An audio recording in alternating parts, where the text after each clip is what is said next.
When the world starts to unfold, through all the ups and downs, the highs and lows we share, we'll stick together, ride or die. That's show we care.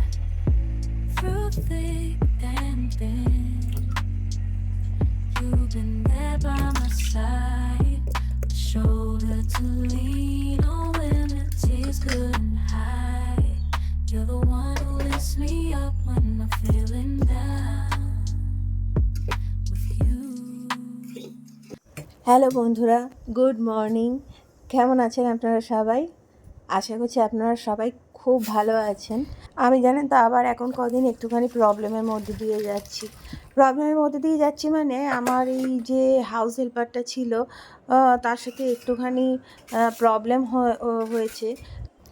তো অন্য house helper রাখতে, তারপর নিজে কাজ করতে, আদির পিছনে সময় দিতে, সব কিছু মিলিয়ে না একটা হযবরল হয়ে গেছিলো কদিন। একটু মানে সময়টা তো যাই হোক, এখন মোটামুটি আবার ঠিকই আছে। এখন আমার বাড়িতে অন্য একটা নতুন হাউস হেল্পার আবার এসছে। তো দেখা যাক। ব্যাপারটা হলো কি বলুন তো, একজন যখন থাকতে থাকতে না তার সাথে এমন একটা বন্ডিং হয়ে যায় যে মানে সে আপনার বাড়ির সমস্ত কিছু জেনে যায়। তো তারপরে যখন আবার একটা নতুন কেউ আসে, তখন তাকে আবার সমস্ত কিছু বোঝাতে গেলে তখন আবার একটু মানে নিজেরই একটু কিরম লাগে আর কি। তো যাই হোক, কোনো মানুষই তো আর চিরস্থায়ী নয়। সব কিছুই মেনে নিতে হবে। তো সকালবেলা উঠেই দেখুন চলে এলাম রান্নাঘরে এই জলখাবার করতে। আর জলখাবার কি বলবো বলুন, আমার ঘরে তো ন্যাশনাল জলখাবার পাউরুটি, বাটার পাউরুটি, ডিমের মামলেট। তো এখন সৌরভকে কদিন ধরে পাউরুটি খেতে মানা করেছে। তো পাউরুটি খাওয়া আর কি মানা ওর। তো ওই জন্য এখন ও আবার পাস্তা মানে ওর আবার মানে পাউরুটি নয় তো ও পাস্তা। আর ও রোজই পাস্তা আর পাস্তা বলতে বলতে আর কি বলবো বলুন। আর পাস্তাটাও যে আপনাদেরকে একটুখানি সস টস দিয়ে করে দেখাবো সেটারও জো নেই। কারণ সৌরভ জানেন তো সস খায় না। ও এই প্লেন এরকম পেঁয়াজ ডিম দিয়ে ভেজে, পাস্তা দিয়ে ভেজে এই রকম পাস্তাই খায়। তো ফলে আর পরের দিন থেকে বলবো না আপনাদের যে জলখাবার কী হচ্ছে জানেন তো, বলতেও কিরম লাগে। রোজ আপনাদের বলি যে এই পাস্তা পাস্তা পাস্তা, আর নইলে এই তো যাই হোক, আজকে একটা নতুন রেসিপি আপনাদের সাথে, নতুন না, মটন করব আজকে জানেন তো। কিন্তু এতদিন আপনারা শুধু দেখেছেন যে যখনই মটন হয় তখন সৌরভই করে, কিন্তু আজকে জানেন তো মটনটা আমি করব। তো আমি আজকে কীরমভাবে মটন রান্না করি তো সেইটাই আপনাদের সাথে শেয়ার করব। একটা কথা বলি, সৌরভ জানেন তো মটন রান্না করে ঠিক কথা, কিন্তু ওর মটনটা আর আমার মটনটা দুটো কিন্তু একদম ডিফারেন্ট খেতে হয়। তো আপনারাই বলবেন যে আপনারা তো এর আগে সৌরভের মটন করা দেখেছেন, আর আজকে আমি মটনটা করব, কার মটনটা খেতে বেশি ভালো হবে আপনারাই বলবেন। ও তো সবসময় আমাকে এটাই বলে যে আমার মটনটা খেতে বেশি ভালো ওর মটনটা আর কি খেতে বেশি ভালো হয়, আমার মটনটা ভালো হয় না। তো চলুন ওকে আগে জলখাবারটা দিয়ে আসি, দিয়ে এসে তারপরে আবার রান্নায় ঢুকবো। আজকে মটন আর লাল শাক ভাজা করব জানেন তো, পোস্ত দিয়ে। তো প্রথমেই মটনটা করব। দেখুন আমি এখানে বড় বড় করে আলু নিয়ে নিয়েছি, আলুগুলো, আর আমি 4টে পেঁপে নিয়ে নিয়েছি, মানে পেঁপে দিয়ে মটন করব। তো এই আলু আর পেঁপেগুলো জানেন তো আমি একটু ভেজে নেব নুন হলুদ দিয়ে। এই পেঁপে অনেকে আছে কাঁচা দিয়ে দেয়, এই ভেজে দেওয়ার এটা জানেন তো আমি আমার মাকে দেখে শিখেছি। বাকি রান্নাটা হয়তো মায়ের মতন নয়, কিন্তু এই পেঁপে ভাজাটা আমার মায়ের থেকে আমার কপি করা জানেন তো, মানে কপি পেস্ট বলতে পারেন। তো যাই হোক, পেঁপে আলুটা দেখুন আমি খুব লাল লাল করে ভেজে নিয়েছি। এবার কড়াতে তেজপাতা, দুটো দালচিনি স্টিক, এলাচ, লবঙ্গ, আর আমি কটা গোলমরিচ ফোড়ন দেব।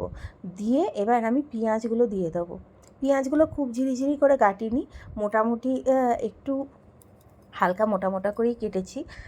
এইবার তারপরে দেখুন এখানে আমি মানে ধুয়ে রাখা মটনটা দিয়ে নুন হলুদ দিয়ে আমি প্রথমে মটনটাকে পেঁয়াজের সাথে একটু ভাজা ভাজা মতন করে নেব। মটনের গায়ে কালারটা যখন চেঞ্জ হবে তখন এখানে আমি যে মশলাটা দেবো, মশলাটা জানেন তো আমি ভিডিও করতে পারিনি। তো ওই মশলাটা যেটা দেবো, মশলাটার মধ্যে রয়েছে আদা, রসুন, শুকনো লঙ্কা, কাশ্মীরি লঙ্কা, টমেটো, ধনে আর গোলমরিচ। ব্যাস, এবার মশলাটা দিয়ে মটনটাকে খুব ভালো করে চাপা দিয়ে দিয়ে ভালো করে কষাবো। আর দেখুন আমি পাশে গরম জল বসিয়ে দিয়েছি, মানে যখন কষানো হয়ে যাবে তখন আমি ওই গরম জলটা এই মটনের মধ্যে দেবো।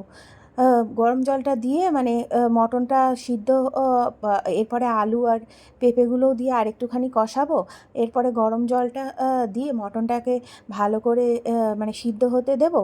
আর লাস্টে আমি একটু গোটা গরম মশলা বেটে দিয়ে দেবো, মানে এখানে আমি গুঁড়ো গরম মশলা ইউজ করব না, এলাচ, দালচিনি, লবঙ্গ বেটে দিয়ে দেবো। দেখুন আমার পেঁপে আলুগুলো দিয়েও মটনটা খুব ভালো করে কষানো হয়ে গেছে। আর এইবারে আমি গরম জলটা দিয়ে দেবো, দিয়ে মটনটাকে সিদ্ধ হতে দেবো। I hear the beat, it's in my chest, got me feeling some kind of way. I confess the rhythm takes over, no room to rest. মটনটা সিদ্ধ হতে হতে আমি লাল শাকটা চাপিয়ে দেবো। দেখুন এখানে লাল শাকটা করার জন্য আমি প্রথমে তেলেতে পেঁয়াজটা খুব একদমই মানে লাল লাল করে ভাজবো না, হালকা একটু জাস্ট কালারটা যেই চেঞ্জ হবে ততক্ষণই আমি ভাজবো। পেঁয়াজ আর কাঁচা লঙ্কাটা ভেজে নিয়ে তারপরে এখানে আমি লাল শাকটা দিয়ে দেবো, দিয়ে নুন আর হলুদ দিয়ে এবার লাল শাকটাকে চাপা দিয়ে সিদ্ধ হতে দেবো। আর যখন লাল শাকটা বেশ সিদ্ধ হয়ে যাবে তখন খানিক পোস্ত ছড়িয়ে দিয়ে ব্যাস আবার একটুখানি ভালো করে নাড়ানাড়ি করে এবার নামানোর সময় উপর থেকে একটুখানি পোস্ত ছড়িয়ে দিলেই হয়ে যাবে আমার লাল শাক ভাজা। লাল শাক ভাজা কিন্তু এরমভাবে খেতে খুব ভালো লাগে জানেন তো। লাল শাক ভাজা বাদাম দিয়েও হয়, আমি পারলে কোনো দিন একদিন আপনাদের বাদাম দিয়ে করে দেখাবো। আমার মা আবার পোস্ত দিয়ে করে না, বাদাম দিয়ে করে। আর যদি আপনাদের ঘি পছন্দ হয় লাস্টে আপনারা একটু ঘিও দিতে পারেন। My heart's dancing, it's a love conquest. Oh, the melody, it's smooth and sweet, like honey dripping from a golden bee. It's the soundtrack to my soul's heat, making me move from my head to my feet. My heartbeat, yeah, it's pumping so loud. আমি normally জানেন তো mutton এরকমভাবে মানে কষানোর পর pressure কুকারে দিয়ে দিই, কিন্তু সৌরভ বলল আজকে মটনটা খুব কচি, এমনি কড়াতেই হয়ে যাবে। তো ওই জন্য আর কীভাবে সিদ্ধ হয়েছে কী করে বুঝবো, তাই জন্য আমি না এরকমভাবে কাঁটা চামচ দিয়ে দিয়ে দেখি। দেখুন কাঁটা চামচ দিয়ে দেখলাম মটনটা ছিঁড়ে গেল, তার মানে মটনটা খুব ভালো সিদ্ধ হয়ে গেছে। ব্যাস এইবারে এই গরম মশলা বাটাটা দিয়ে জাস্ট 2 মিনিট ফোটালেই হয়ে যাবে। It's the rhythm of love, baby, that I found when the music plays. I just can't help but sway. Nothing else matters. It's my heart that obeys.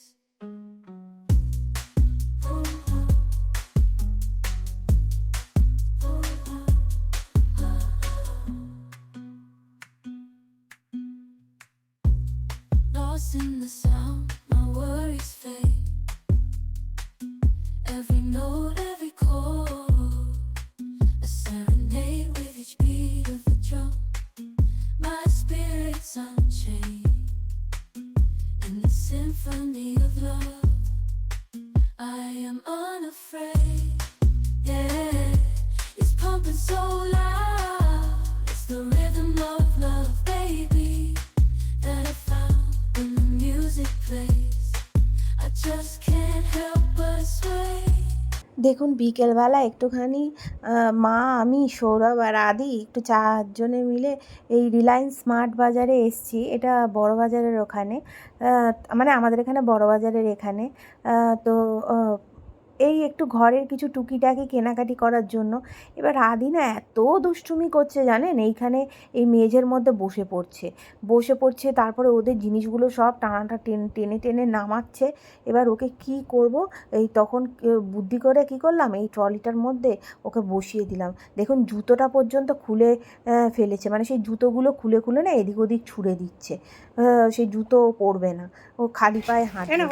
তো এই জন্য কী করলাম, ওকে এর মধ্যে বসিয়ে দিয়ে এবার আমরা কেনাকাটি করছি। মাও কিছু টুকিটাকি ঘরের জিনিস কেনাকাটি করলো। দেখুন এখানে একটা ওই যে ভায়োলেট কালারের ঝুড়ি দেখতে পাচ্ছেন, ওই ঝুড়িটা না আমার খুব পছন্দ হয়েছিল, নেব বলে কালেক্টও করেছিলাম।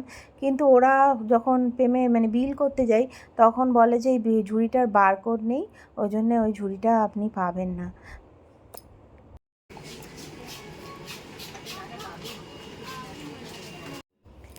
Again good morning. এটা জানেন তো পরের দিন সকালবেলা, মানে ওই দিনকে এসে এত রাত হয়ে গেছিলো, তারপরে সেই তাড়াতাড়ি করে আদির খাবার করতে ঢুকেছিলাম, আর আমার ভিডিও করা হয়নি, ব্লগটা শেষ করা হয়নি।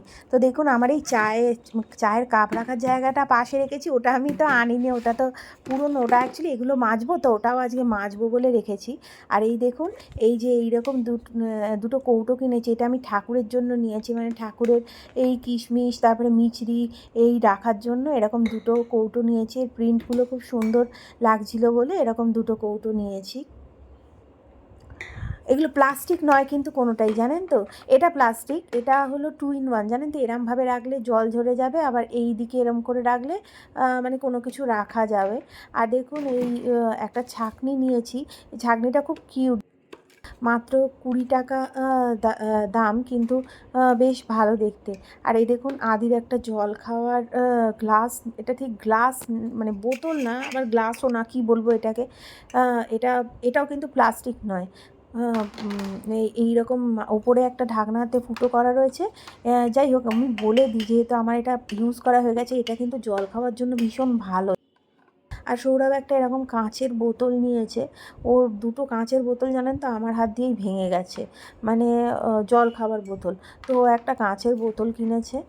আর এই একটা মশলাদানি কিনেছি, আমার এই আগে একটা মশলাদানি ছিল, তারপরে এই ঘরের কাজ টাজ হওয়ার পর ওই মশলাদানিটা একটু নষ্ট হয়ে গেছে, ভেঙেও গেছে, তাই একটা মশলাদানি কিনলাম। এর ভেতরের কৌটোগুলো একটু বড় বলে এই মশলাদানিটা নিয়েছি আমি। আর এই ফ্রিজে মাছ রাখার জন্য আমার যে মানে কন্টেনারগুলো ছিল, সেই কন্টেনারগুলো ভেঙে গেছে। তো এই জন্যে এইরকম কতগুলো এই একটা সেট কিনলাম এয়ারটাইট কন্টেনারের, এই ফ্রিজে মাছ টাছ রাখার জন্য বা কিছু জিনিস রাখার জন্য। ব্যাস এই কেনাকাটি করেছি। তো এইগুলো আর আমি মানে আমার হাউস হেল্পারটাকে দেবো না, তো এগুলো আমি নিজেই ধুয়ে নেব। তো চলুন আমি এগুলো ধোয়াধুয়ি করি। আর তাহলে ব্লগটা এখানেই শেষ করছি। আপনাদের বললামই তো, কালকে এসে এত রাত হয়ে গেছিলো বলে ব্লগটা আর শেষ করতে পারিনি। তো ভাবলাম আপনাদের একবারে জিনিসগুলো দেখিয়েই ব্লগটা শেষ করে দিই। তো আমি এগুলো ধোয়াধুয়ি করি, মাঝামাঝি করি। আর যদি আপনাদের ব্লগটা ভালো লেগে থাকে লাইক কমেন্ট শেয়ার করবেন, আর যদি একটু বেশি ভালো লেগে থাকে তাহলে চ্যানেলটাকে অবশ্যই সাবস্ক্রাইব করে নেবেন। দেখা হবে আবার একটা নতুন ব্লগে, কিছু রান্নাবান্না আর কিছু কাজকর্মের সাথে। Till then bye. সবাই খুব ভালো থাকবেন, সুস্থ থাকবেন, আর সবসময় হাসতে থাকবেন। By. Got me feeling some kind of way. I confess the rhythm takes over. No